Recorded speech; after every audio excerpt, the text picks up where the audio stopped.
করছিস তুই?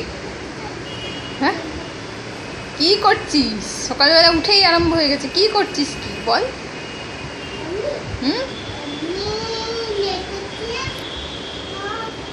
নেতা দিয়ে? এটা নেতা? এটা নেতা? ও, নেতা দিয়ে তো ঘর মোছে, এটা তো নেতা না।